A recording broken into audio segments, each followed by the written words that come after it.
Can't build here though. 130? He can't build a wall either. Let's go. That saved me. Is this kid up here? I don't know where he's at. Over here. 100. Swing block full piece. Coming from the top. No, he placed a floor. Finally. Does he have the drum gun?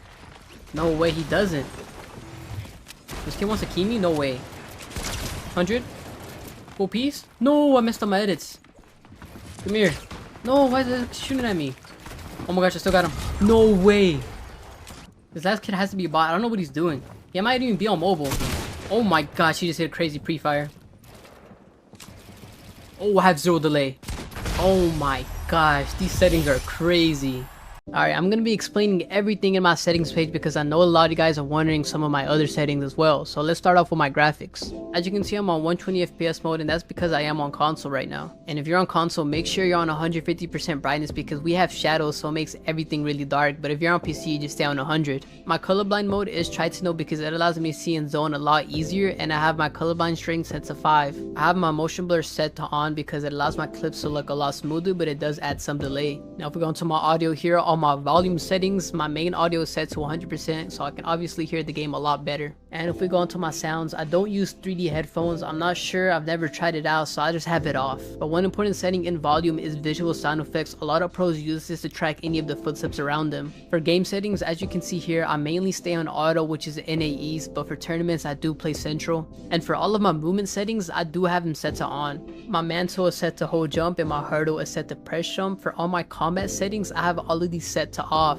Having them off benefits me more than having them on. I don't have any preferred item slots, but I do have my auto sort consumables to the right on. Make sure you have reset building choice on because if you have this off, it's going to go to the last build that you place and it could add delay. And for my disable pre-edit options, I do have this on because I don't really use pre-edits, but if you use pre-edits in competitive, make sure you have this off. Turbo building is a must for anyone that plays Fortnite, so definitely have this on. Now I've seen a lot of pros for auto confirm edits and most of them do have them off, just like Re and Mero. But those guys are some of the biggest pros. If you want to look a little flashier and faster, I would recommend maybe having your edit or reset on. But for me, I prefer having them set to none. Here are some of the extra game options. Low input latency mode is already set to off me because I'm on 120 FPS mode. That options is for new gen players who are on 60 FPS. My FOV minimum is 60 degrees and my FOV maximum is 85 degrees. In order to have less delay for all your replays, make sure you have them set to off.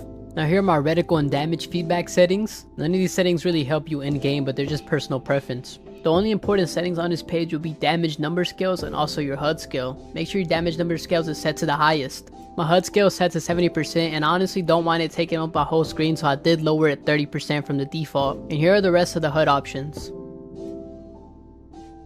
Now these gyro options really don't matter, but make sure you have all of this set to none or off. This will allow you to also have less delay, just like having replays off. For my mouse and keyboard settings, obviously I'm on controller, so none of this even matters. So let's just skip over all this and let's go into my controller sensitivity. I have my controller auto run off and also my builder immediately builder pro on. My edit hold time is to the lowest so I can have the quickest edit speed, and my slide hold time is to the highest in case I misclick the button and it slides by itself. My camera axis is set to pitch while my reset camera time is to the lowest and my vibration is off for controller. Both my build mode and edit mode sensitivity are set to 1.9. Having them both set to 1.9 allows me to feel a lot smoother and have control over my builds and edits.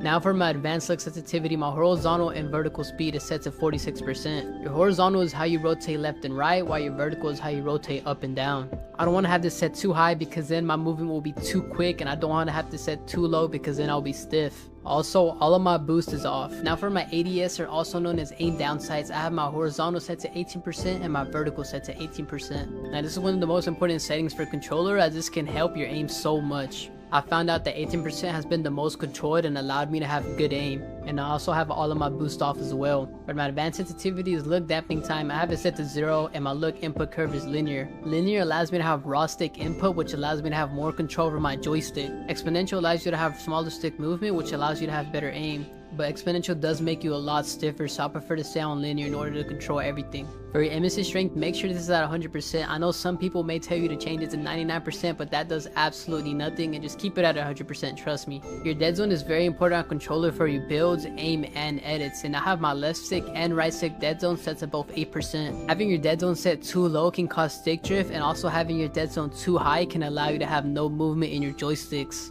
so having it at 8% is a perfect balance. And if you're on controller, make sure you have adaptive triggers off. Having any of this on can cause huge delay. Now for my controller binds, and arguably one of the most important binds for rebuilds and edits. Now recently I changed my jump bind from X to R3. Now this was a huge switch, but honestly I prefer it so much more than jumping with X. And for the rest of my controller settings, I'll be scrolling down, so pause the video at any time to see any of my binds.